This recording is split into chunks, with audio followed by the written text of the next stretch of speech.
प्रारंभ करें, फिर चाहे वो किसी को सुख देना हो या स्वयं को बदलने का प्रयास करना हो, कुछ भी हो, विलंब न करें, क्योंकि समय उसी का साथ देता है जो समय का सम्मान करता है। राधे राधे। मीठा पानी सबको भाता है, परंतु खारा पानी किसी को नहीं भाता। अब सोचने वाली बात यह है कि मोती समुद्र की गहराइयों में ही बनता है, खारे पानी के मध्य में रहकर, हर क्षण भक्षकों से टकराकर, अपने अस्तित्व को दांव पर लगाकर ही सीप मोती प्रदान कर पाती है। कभी सोचा है क्यों? क्योंकि बिना संकटों का सामना किए, बिना विषम परिस्थितियों में उलझे आपको सुख प्राप्त नहीं होगा। इसलिए निडर होकर संकटों का सामना कीजिए और मेरे साथ प्रेम से कहिए, राधे राधे। हम सब समय की महत्ता को पहचानते हैं। समय ही हमें बनाता है, समय ही हमें नष्ट कर देता है। कभी समय ठीक चलता है तो कभी बहुत ही खराब समय आता है। विचित्र बात यह है कि हम फिर भी समय को ही नष्ट करते हैं। स्मरण रखिएगा, समय केवल जाता है, कभी आता नहीं। इसलिए समय की प्रतीक्षा में समय व्यर्थ ना करें। जो भी करना है आज अभी इसी क्षण प्रारंभ करें, फिर चाहे वो किसी को सुख देना हो या स्वयं को बदलने का प्रयास करना हो, कुछ भी हो, विलंब ना करें, क्योंकि समय उसी का साथ देता है जो समय का सम्मान करता है। राधे राधे। कहते हैं सबकी सीमा होती है, कठिनाइयों की, पीड़ा की, संकट की, अंधकार की भी। यदि किसी की सीमा नहीं होती तो केवल कड़े परिश्रम। आपने देखा तो होगा, रात कितनी भी काली, सितारे परिश्रम से उससे लड़ते रहते और अंत में सवेरा आ ही जाता। आंधियां पंछियों के बसेरे को तहस नहस कर देती, किंतु पंछियां अपने परिश्रम से उसे पुनः बना ही लेती, क्योंकि सीमित को असीमित से हारना पड़ता और परिश्रम असीमित। राधे राधे। बहती नदियां कितनी सुंदर होती हैं, पावन होती हैं। जहां से जाती है वहां एक नया जीवन प्रदान करती, धरा को सींचती, अकाल को दूर रखती, और कदाचित इसीलिए नदी को मां समान पूजा जाता है। किंतु क्या कभी आपने सोचा है कि नदी जन्म कैसे लेती? क्या ये प्रारंभ से ही इतनी विशाल और वेगवती होती?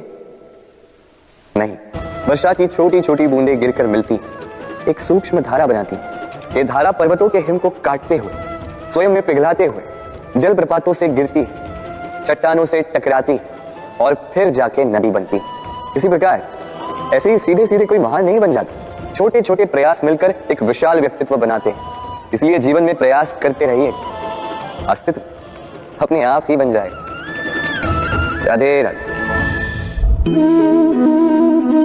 ये पुष्प देख रहे हैं आप? ये वही पुष्प है जिसका जीवन इस डाली पर आरंभ हुआ। पहले कलिका बनकर फूटा, फिर धीरे धीरे मुख खोला, फिर अपने पंखुड़ियों का विस्तार किया, देखने वालों की आंखों में प्रशंसा देखी, मधु के लिए तितलियों को ललचाए और फिर डाली से टूटकर नीचे गिरा हुआ पाया। क्यों? नियति ने ऐसा क्यों किया? सोचिए। क्योंकि उस डाली पर टिके रहना इस पुष्प के जीवन का अध्याय कभी था ही नहीं। अब या तो ये पुष्प देवताओं के मस्तक पर सुशोभित होगा, या किसी स्त्री के आभूषण में गूंथा जाएगा, या किसी के प्रेम प्रदर्शन का माध्यम बने। देखिए, जीवन में लक्ष्य को पाना है तो यात्रा से भय नहीं होना चाहिए। अपना अस्तित्व बनाना है तो उनकी छाव से दूर जाना ही पड़ेगा जिन्होंने आपको अस्तित्व में लाया। यही जीवन की निरंतरता है। राधे राधे। होता है सागर का जल खारा होता है और किसी नाले का जल दुर्गंध से भरा। क्यों? नदी का जल मीठा होता है क्योंकि वो सबको जल देती है। सागर जल लेता है इसीलिए खारा होता है, और नाला उसका बहना रुक जाता है और इसी कारण से वो दुर्गंध पूर्ण हो जाता है, किसी काम का नहीं रहता। हमारे जीवन में भी कुछ ऐसा ही होता है। यदि नदी की भांति जीवन में कुछ देना सीखो तो जीवन में मिठास बनी रहेगी। यदि सागर की भांति बांटने के स्थान पर केवल संचय करते रहो तो मन में खटास बढ़ती रहेगी। और यदि नाले की भांति बहना छोड़ दो, कर्म करना छोड़ दो तो किसी काम के नहीं रहोगे। इसलिए बिना किसी विराम के कर्म करते रहो और जो कुछ भी आपके पास है उसे बांटना सीखो। मन प्रसन्न होकर बोलेगा, राधे राधे। मनुष्य में एक बड़ा ही विशेष गुण पाया जाता है, मूल्यांकन करना। क्या महंगा है, क्या सस्ता है। जिसे खरीदने के लिए अधिक धन लगे, अधिक परिश्रम लगे, वो महंगा। जिसे खरीदने के लिए कम धन, कम परिश्रम लगे, वो सस्ता। परंतु क्या यही पूर्णतः सत्य है? अब आपके सामने एक पात्र है जिसमें जल भरा है और एक सोने का सिक्का। बताइए इन दो वस्तुओं में अधिक महंगा क्या है? आप कहेंगे सीधी सी बात है, सोने का सिक्का ही अधिक महंगा होगा। इस सोने के सिक्के से आप ऐसे कई सारे जल के पात्र खरीद सकते हैं। चलिए उचित। अब सोचिए, यदि आप किसी मरुस्थल के बीचों बीच फंसे, प्यास से तड़प रहे, तब क्या महंगा होगा? तब तो आप इस एक घूंट जल के लिए अपनी जीवन भर की कमाई पाई पाई यूं ही गंवाने के लिए सज्ज हो जाएंगे। स्मरण रखिएगा, जीवन में महंगी या सस्ती वस्तु नहीं, परिस्थिति होती है। और आवश्यकता पड़ने पर जो काम आ, उससे अमूल्य इस संसार में और कुछ भी नहीं। राधे राधे। ये है सुई और ये है तलवार। अब आप बताइए, आपके दृष्टिकोण से इन दोनों वस्तुओं में से क्या अधिक शक्तिशाली और महत्वपूर्ण होगा? आप कहेंगे तलवार ही अधिक शक्तिशाली या महत्वपूर्ण है। चलिए मानते हैं तलवार अधिक भारी होती है। तलवार युद्ध में आपको विजय दिलाती, शत्रु का विनाश करती है, किंतु तलवार से कभी आप आपके वस्त्र सी नहीं पाएंगे।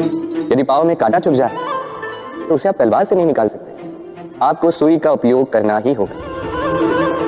अब बताइए, तलवार को पाने के पश्चात ऐसे इस प्रकार सुई को खो देना क्या उचित होगा?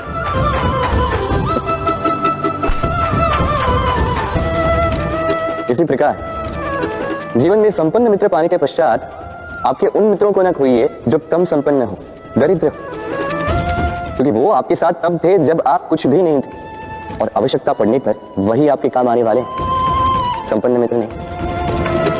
तो जिससे प्रीत की है उससे मीत निभाई, चित आनंद से जागे। राधे। कुछ बनाने के विज्ञान में पहले टूटने का ज्ञान आवश्यक है। नई सोच बनाने के लिए पुरानी रीतियों को तोड़ना आवश्यक है। ये यात्रा, ये सीख केवल राधा के लिए नहीं बल्कि सभी के लिए। फिर सभी को इस दुर्गम और जटिल पथ से जाना ही होगा। मनुष्य भावनाओं में बहकर कभी कभी ऐसे अनुचित निर्णय ले लेता है जिसके कारण वो जीवन भर पश्चाताप करता है, किंतु जब कुछ खो कर पाता है उसे वो सहेज कर। बबूल का पेड़ कितना विशाल होता है, पीपल का पेड़ भी विशाल होता है, किंतु क्या आपने कभी सोचा है क्यों बबूल के पेड़ को काट के उसका उपयोग किया जाता है और क्यों पीपल के पेड़ को पूजा जाता है? इसलिए क्योंकि पीपल का पेड़ उसके नीचे बैठे पथिक को छाया देता है, अपनी डाली पर असंख्य पंछियों को बसेरा देता है, किसी को काटे चुबाकर दूर नहीं करता बल्कि उसे शीतल छाया देकर उसकी थकान हर लेता। इस संसार में यदि आपको सम्मान पाना है तो पीपल की भांति ही बनना होगा। कुछ देना सीखो, आनंद, सुख, शीतलता बांटना सीखो, और कांटों की भांति कभी किसी को कष्ट ना दे। सम्मान स्वयं चल के आपके पास आए और मन प्रसन्न होकर बोले राधे राधे। हम सब ये मानते हैं कि हमें जीवन में कभी ना कभी किसी न किसी स्थान पर प्रेम होता ही, फिर चाहे वो माता पिता को संतान से हो, ज्ञानी को ज्ञान से हो, किसी कलाकार को कला से हो, आदि इत्यादि। किंतु क्या वास्तव में ये प्रेम ही है? मोह भी तो हो सकता है। अब आप पूछेंगे कि प्रेम और मोह में अंतर क्या? अंतर है बंधन का, जो आपको बांधे वो मोह है, प्रेम नहीं। प्रेम वो जो आपको मुक्त कर विकास की ओर भेजे। चलो आपको एक उदाहरण देता हूं। कुछ माता पिता अपनी संतान को किसी अन्य नगर में पढ़ने के लिए भेज नहीं पाते, अपनी संतान को उसके मित्रों के साथ खेलने के लिए भेज नहीं पाते, चिंतित रहते हैं कि कहीं उनकी संतान को पीड़ा ना पहुंचे, और इसलिए उसे बांध के रखते हैं। ये प्रेम नहीं है, ये मोह है। क्योंकि यदि ये प्रेम होता तो वो चाहते हैं कि संतान माता पिता की छाव से बाहर निकलकर इस संसार को देखे, उसे समझे, उससे ज्ञान ले, अपने अनुभवों से सीखकर अपना स्वयं का एक व्यक्तित्व बनाए। स्मरण रखिएगा, मोह से भय पैदा होता है और प्रेम से केवल आनंद। इसीलिए बांधिए मत, मुक्त कीजिए, क्योंकि यही प्रेम है। राधे राधे। संसार में संबंध बहुत ही महत्वपूर्ण होते हैं। अब प्रश्न ये उठता है कि संबंध कैसे होने चाहिए। संबंध शब्द के प्रारंभ में ही सम शब्द आता है। सम अर्थात समानता। तो किसी के साथ संबंध निभाते हुए इतना मत झुकिए कि उठने के लिए किसी के सहारे की आवश्यकता पड़ जाए। स्मरण रखिएगा, जो झुकाना चाहे वो कभी संबंध निभा नहीं पाएगा। संबंध उसी के साथ जोड़िए जो आपको समान माने, आपको सम्मान दे, क्योंकि सम्मान से ही संबंध पनपेगा और बढ़ेगा। राधे राधे। कभी सोचा जब माता संतान को जन्म देती है तो क्या होता? 9 माह का गर्भ, प्रसव की तीव्र पीड़ा। कहते हैं ये पीड़ा इतनी भयंकर होती है कि मानो जैसे संतान के जन्म के साथ माता को भी एक नया जन्म मिल जाता है और इस जन्म के साथ अंत होता है माता की पीड़ा। किंतु यदि आप दृष्टिकोण बदलकर देखें तो आप ये समझेंगे कि पीड़ा का ये अंत एक अपार आनंद का प्रारंभ है। आरंभ संतान का और संतान माता पिता के लिए सुख का प्रारंभ है। जीवन के साथ भी यही होता है। हम कभी कभी किसी संबंध या किसी स्थिति के पीड़ादायक अंत के कारण इतने विचलित हो जाते हैं कि उस आनंदमयी प्रारंभ को देख ही नहीं पाते। स्मरण रखिएगा, पीड़ा आनंद के प्रारंभ का लक्षण। राधे राधे। व्यक्ति के सर पर जब क्रोध चढ़ जाता है तो उसे सत्य और असत्य के बीच का ज्ञान नहीं होता। क्रोध उसकी दृष्टि को धुंधला कर देता है और फिर उसके पश्चात केवल माया और कपट ही उसे आगे का मार्ग दिखाता है अपने स्वार्थ की सिद्धि के लिए। अग्नि क्या करती है? जलाती है। फिर चाहे वो लकड़ी हो, कोयला हो, वस्त्र हो, जो भी आप अग्नि में डालोगे वो भस्म हो जाए। किंतु सोना, यदि आप सोने को अग्नि में डालोगे तो वो कुंदन बनकर अपना अस्तित्व निखार लेता है। यदि आप लोहे को ताप दो तो वो फौलाद बन जाता है। क्यों होता है ऐसा? क्योंकि उनके भीतर की अग्नि उनको जलाने वाली अग्नि से अधिक तीक्ष्ण होती है। ये अग्नि है निश्चय की, ये अग्नि है पवित्रता की।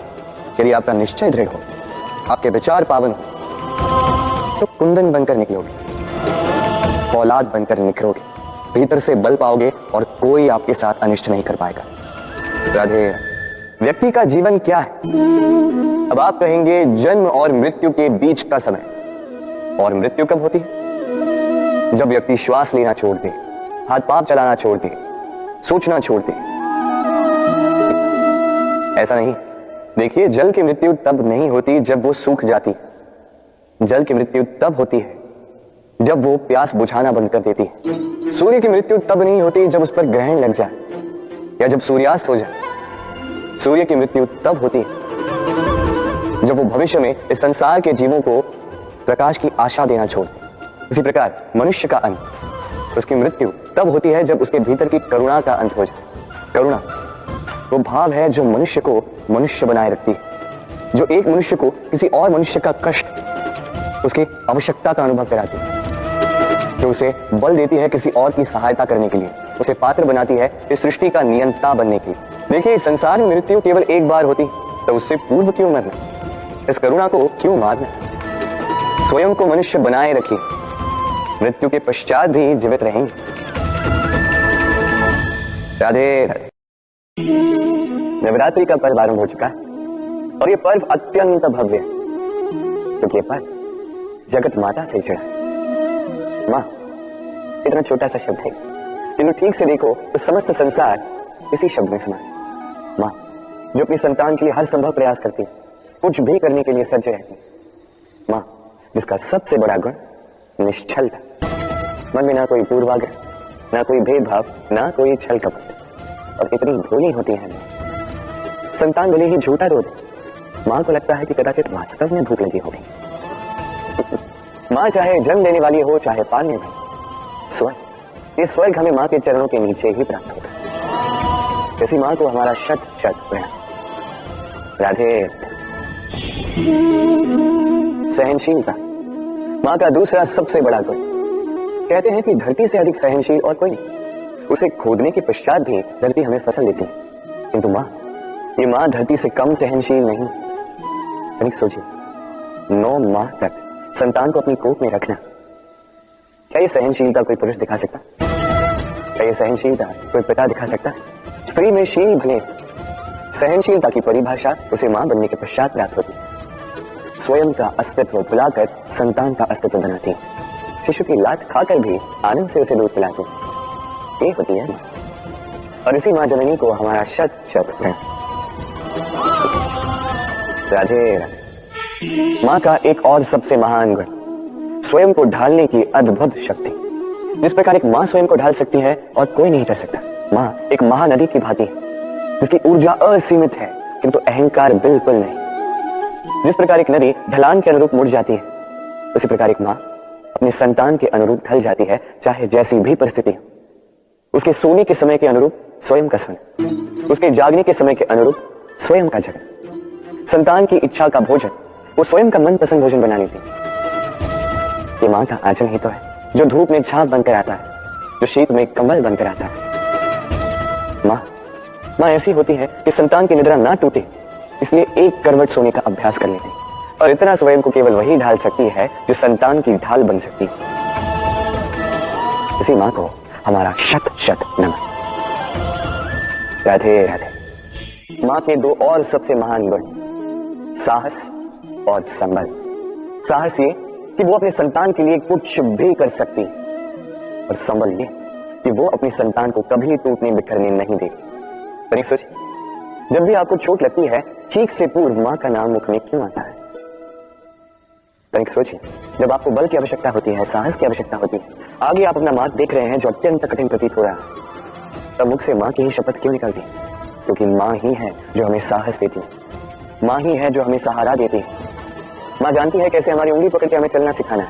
मां ये भी जानती है कि कैसे कान पकड़ के हमें उचित मार्ग पर लाना है। इसी साहसी मां को हमारा शत शत नमन।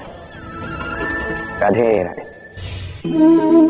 कभी आपने सुना है हिरणी सिंह से बचने के स्थान पर उससे जाके लड़ पड़ी, हिरणी ने सिंह पर आक्रमण कर दिया? कभी सुना है? कभी नहीं।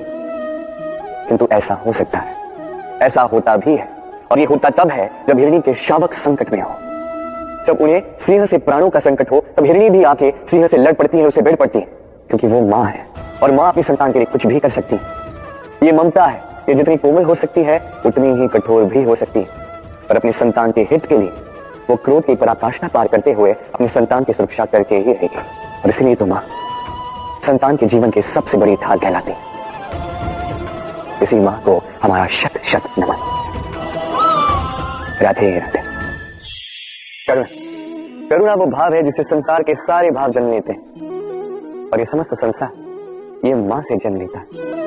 मां वो व्यक्ति है जो करुणा का सागर है। संतान को देखकर ही समझ जाती है कि उसकी विडंबना क्या है, उसकी आवश्यकता क्या है। संतान के नेत्रों में यदि अश्रु दिखे, वो देखकर ही समझ जाती है कि उसके शरीर के कौन से भाग में उसे चोट लगी है। संतान के बिना कहे मां समझ जाती है कि आज भोजन में संतान क्या खाएगी। ये होती है मां करुणा का सबसे बड़ा रूप है। और आज के युग में मनुष्य जो है थोड़ा भी आगे क्यों ना निकल जाए, मां को तो पीछे ही छोड़ देता, मां को भूल ही जाता है। ये भूल आप कभी ना करें, कभी ना करें, क्योंकि मां वो करुणा है। तो यदि आपके जीवन से चली गई, उसके पश्चात आप जीवन अवश्य जिएंगे, किंतु कभी जीवन जी नहीं पाएंगे। उसके पश्चात आपके जीवन से आपका ये मूल्यांकन, आपके जीवन से करुणा का ये भाव, ये भी आप खो दोगे। आपकी मां सबसे अधिक महत्वपूर्ण है। यदि मां को खो दिया तो समझ लीजिए सब कुछ खो दिया। इसलिए मां को सदैव स्मरण रखिए, सदैव उसे प्रेम कीजिए, और मेरे साथ कहिए राधे राधे।